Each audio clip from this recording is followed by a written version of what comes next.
السلام علیکم دوستو، الخوارزمی ڈیجیٹل میں خوش آمدید۔ دنیا بھر میں ہزاروں مذاہب موجود ہے اور ہر مذہب کا انسان یہ سمجھتا ہے کہ صرف اسی کا راستہ سچا اور بالکل درست ہے۔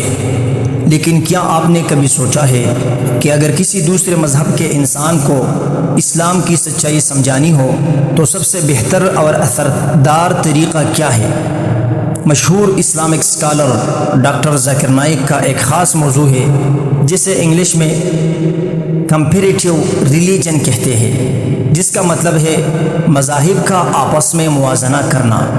آج کی اس تفصیلی ویڈیو میں ہم بہت ہی آسان الفاظ میں یہ سمجھیں گے کہ ڈاکٹر صاحب اس طریقے کا استعمال کر کے بڑے بڑے غیر مسلموں کو کیسے لاجواب اور قائل کرتے ہیں۔ دوستو، ڈاکٹر ذاکر نائک جب بھی کسی غیر مسلم سے بات کرتے ہیں تو وہ سب سے پہلے سامنے والے کے مذہب میں موجود کنسیپٹ آف گاڈ یعنی خدا کا تصور پر بات کرتے ہیں۔ عام طور پر دنیا یہ سمجھتی ہے کہ ہندو مت میں کروڑوں خدا ہے اور وہاں آئیڈل ورشپ یعنی بت پرستی مذہب کا سب سے اہم حصہ ہے۔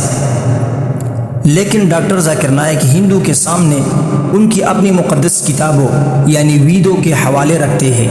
وہ ثابت کرتے ہیں کہ وہاں صاف لکھا ہے خدا ایک ہی ہے اور اس خدا کی کوئی مورت یا تصویر نہیں ہو سکتی، یعنی ان کی اصل کتابیں بھی صرف ایک خدا کو ماننا سکھاتی ہے، جسے انگلش میں مونوتھیزم یعنی توحید کہا جاتا ہے۔ اس کے بعد نمبر آتا ہے عیسائیت کا۔ جب بھی عیسائی مذہب کے لوگ ڈاکٹر صاحب سے بحث کرتے ہیں تو ڈاکٹر صاحب ان کے سامنے ان کی اپنی مقدس اسکرپچرز یعنی مذہبی کتابیں یعنی بائبل کے حوالے رکھتے ہیں۔ وہ بائبل سے ثابت کرتے ہیں کہ حضرت عیسیٰ علیہ السلام نے ہمیشہ ایک ہی اللہ کی عبادت کی اور اپنے آپ کو اللہ کا بھیجا ہوا نبی کہا، جس کی دعوت خود اسلام بھی دیتا ہے۔ دوستو، اس طریقے کا سب سے مزیدار حصہ وہ ہے جسے انگلش میں پروفیسی یعنی پیشگوئی کہا جاتا ہے۔ ڈاکٹر ذاکر نائک دوسرے مذاہب کے لوگوں کو بتاتے ہیں کہ تمہاری کتابوں میں صرف توحید کا ذکر نہیں بلکہ اسلام کے آخری نبی حضرت محمد صلی اللہ علیہ وسلم کی آمد کا بھی صاف صاف ذکر موجود ہے۔ ڈاکٹر صاحب غیر مسلموں سے کہتے ہیں کہ اگر آپ اپنی کتابوں پر سچے دل سے یقین رکھتے ہو تو ان کتابوں کے حکم کے مطابق آپ کو آخری نبی حضرت محمد صلی اللہ علیہ وسلم پر ایمان لانا ہی پڑے گا۔